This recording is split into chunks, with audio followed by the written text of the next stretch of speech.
Hello दोस्तों, मैं लता आप सभी का स्वागत करती हूँ अपने यूट्यूब चैनल लता शिक्षा एकेडमी में। चलिए दोस्तों, हम अपनी क्लास स्टार्ट करते हैं। हाँ, और दोस्तों ये मेरी पहली क्लास है।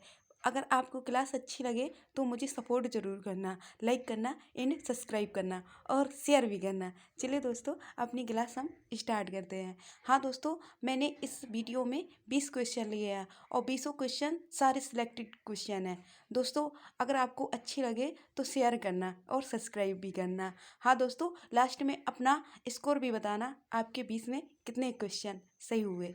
चलिए दोस्तों, अपनी क्लास को हम स्टार्ट करते हैं। क्वेश्चन नंबर 1, मूली में तीखापन किसके कारण होता है? मूली में तीखापन किसके कारण होता है? इसका आंसर होगा आइसोसाइनेट के कारण।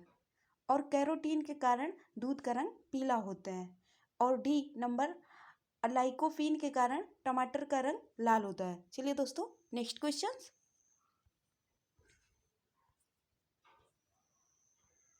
क्वेश्चन नंबर 2, हाथी का गर्भकाल कितने दिनों का होता है? हाथी का गर्भकाल कितने दिनों का होता है? तो इसका आंसर होगा 624 दिनों का। और 300 दिनों का होता है भैंस का और 63 दिनों का होता है डॉगी का। चलिए दोस्तों, नेक्स्ट क्वेश्चन।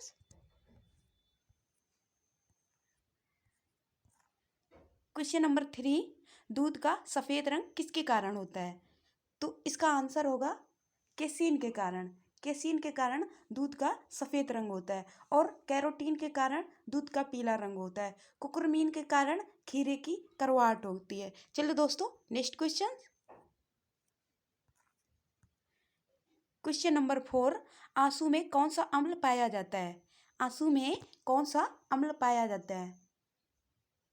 तो इसका आंसर होगा दोस्तों सियालिक अम्ल। सियालिक अम्ल आंसू में पाया जाता है। और लैक्टिक अम्ल दूध में पाया जाता है। और सिट्रिक अम्ल नींबू में पाया जाता है। चलिए दोस्तों, next question. Question number 5, mileage किसको किसमें कन्वर्ट करता है? माइलेज किसको किसमें कन्वर्ट करता है? तो इसका आंसर होगा बी, मंड को शर्करा में। चलिए दोस्तों, नेक्स्ट क्वेश्चन।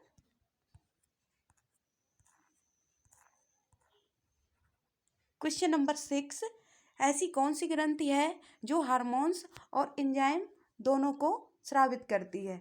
ऐसी कौन सी ग्रंथि है जो हार्मोन्स और एंजाइम दोनों को स्रावित करती है? तो इसका आंसर होगा ए, अग्न्याशय ग्रंथि। और थायराइड ग्रंथि हमारे शरीर की अंतःस्रावी ग्रंथि होती है। चलिए दोस्तों, नेक्स्ट क्वेश्चन।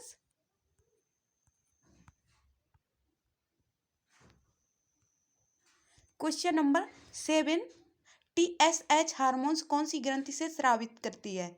TSH हार्मोन्स कौन सी ग्रंथि स्रावित करती है? तो इसका आंसर बताइए। इसका आंसर होगा ए, थायराइड ग्रंथि। चलिए दोस्तों, नेक्स्ट क्वेश्चन।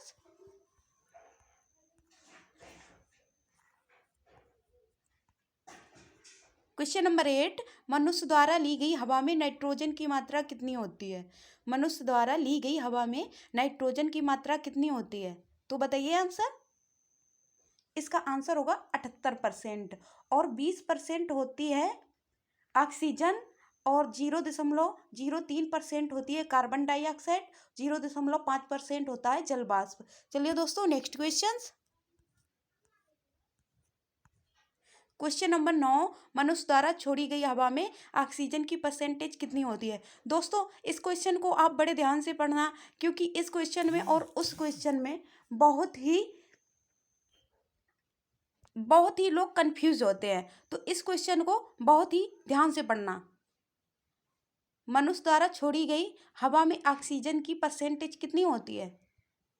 तो इसका आंसर होगा 16%। और नाइट्रोजन छोड़े गया और लिया गया एक जैसा होता है। 78% छोड़ा गया भी और लिया गया भी 78% होता है। और कार्बन डाइऑक्साइड 4% होता है छोड़ा गया। 6.5% होता है जल वाष्प। चलिए दोस्तों, नेक्स्ट क्वेश्चन।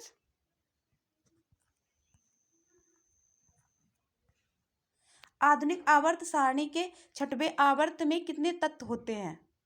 आधुनिक आवर्त सारणी के छठवें आवर्त में कितने तत्व होते हैं? तो इसका आंसर होगा बी 32। चलिए दोस्तों नेक्स्ट क्वेश्चन। क्वेश्चन नंबर 11, शीशे की विशिष्ट ऊष्मा कितनी होती है? बताइए, शीशे की विशिष्ट ऊष्मा कितनी होती है? तो इसका आंसर होगा 0.03। और दोस्तों जस्ते की 0.09 होती है और लोहा की 0.11 होती है। चलिए दोस्तों नेक्स्ट क्वेश्चन।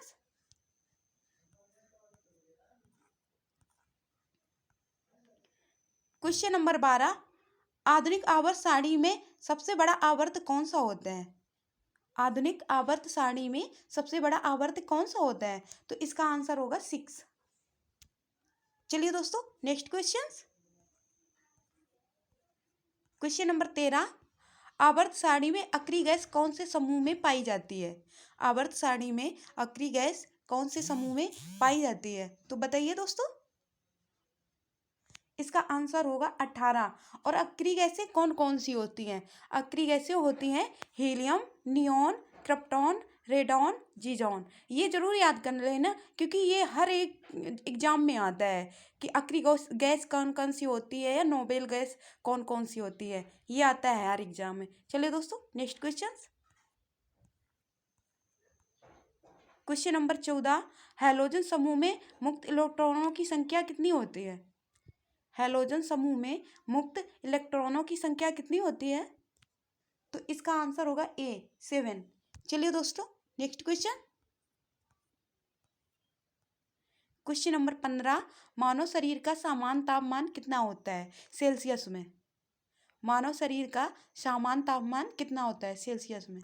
तो दोस्तों सेल्सियस में 37 डिग्री सेल्सियस और फ़ारेनहाइट में 98.6 फ़ारेनहाइट और केल्विन में 310 केल्विन। चलिए दोस्तों नेक्स्ट क्वेश्चन।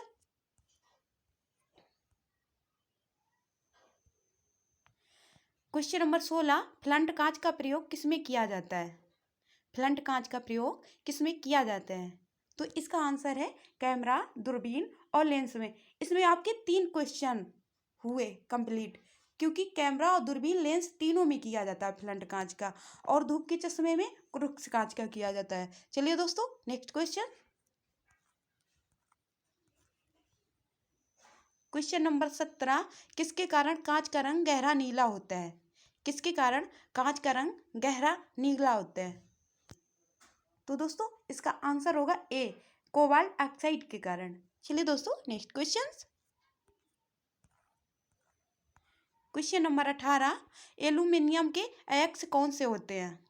एल्यूमिनियम के अयस्क कौन से होते हैं? आंसर बताइए। तो इसका आंसर है बॉक्साइट, क्रायोलाइट, कोरंडम। और मैग्नेटाइट जस्ता का होता है, कैलेमाइट जस्ता का होता है, मैग्नेटाइट मैग्नीशियम का होता है। चलिए दोस्तों next question. Question number 19, oxygen की परमाणु संख्या कितनी है? ऑक्सीजन की परमाणु संख्या कितनी है बताइए जरा। इसका आंसर होगा डी 8। और नियॉन की 10 होती है और फ्लोरीन की 9 होती है। चलिए दोस्तों नेक्स्ट क्वेश्चन। क्वेश्चन नंबर 20, आवर्त सारणी में लंबवत स्तंभों को क्या कहते हैं? आवर्त सारणी में लंबवत स्तंभों को क्या कहते हैं बताइए। इसका आंसर होगा 18वां वर्ग। चलिए दोस्तों नेक्स्ट क्वेश्चन। चलिए दोस्तों हमारे 20 ही क्वेश्चन थे। चलिए दोस्तों अब हम क्लास को समाप्त करते हैं। अब मिलते हैं दूसरी क्लास में। Tata bye bye see you. अच्छे से पढ़ाई लिखाई करो और आगे बढ़ो। चलिए दोस्तों टेक केयर।